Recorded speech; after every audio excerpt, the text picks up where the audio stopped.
dernière règle d'or, la diffusion du BSI, être dans l'accompagnement. Je vais passer la parole à Stéphane.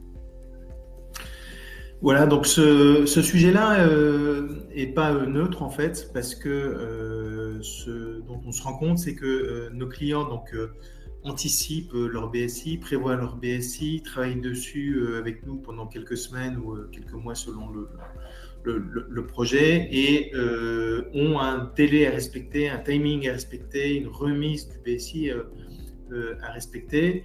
Mais il peut y avoir quelques étapes, ou en tout cas des points clés dans cette étape-là qui sont essentiels pour que la remise du BSI soit aussi une réussite. Trois points qu'on voulait partager avec vous, avec Isabelle.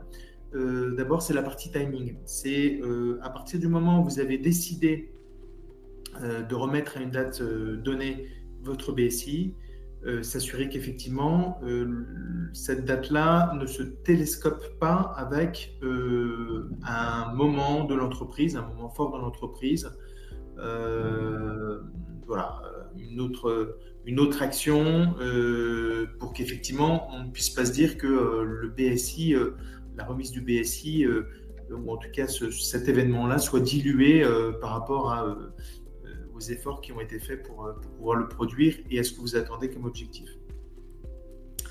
Le deuxième point, c'est la partie communication. Ne pas oublier de communiquer sur la remise du BSI, sur la date de remise du BSI, sur à quel moment vous allez recevoir votre BSI ou le BSI va être réactualisé. N'hésitez pas à faire un push sur votre intranet, sur un chat interne, par email, auprès des collaborateurs pour communiquer sur la date de diffusion du BSI, voilà, pour qu'ils aient effectivement cette information-là et que ça passe pas à la trappe ou comme un document administratif qui est remis dans un coffre-fort, quoi, par exemple. Et enfin, la partie formation. Alors, point complémentaire.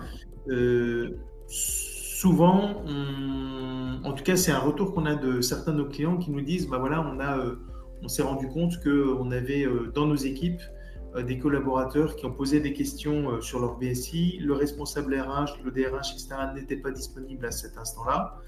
Et ils sont allés voir directement leur manager pour leur poser des questions liées à l'une des composantes de leur rémunération, liées à un point technique ou autre.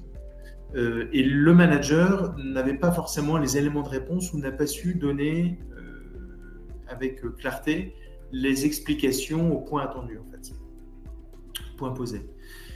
Du coup, ça vaut le coup, en tout cas nous, notre constat là-dessus, et c'est aussi dans les échanges qu'on a avec nos clients, ça vaut le coup effectivement de passer un moment, une heure et demie, surtout avant par exemple le premier BSI, mais sous forme de workshop, pour bien présenter le BSI, ses composantes, son contenu, pour que tout le monde ait bien le même référentiel de connaissances sur le BSI, sur son contenu, pour simplement avoir voilà, les bons éléments de réponse et les bons éléments de langage à apporter aux collaborateurs quand ils posent une question sur son BSI.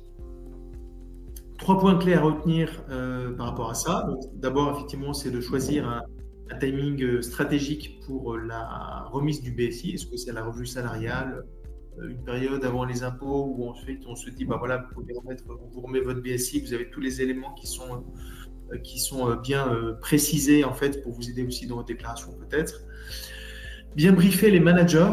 N'oubliez pas que les managers aussi sont vos ambassadeurs ou peuvent être vos ambassadeurs sur cette remise de BSI. Voilà, donc appuyez-vous aussi sur eux pour cette partie-là et bien organiser la communication autour de la remise de BSI. Voilà, que ce soit dans un format digital ou physique, c'est un point sur lequel ça vaut le coup d'y passer un tout petit peu de temps.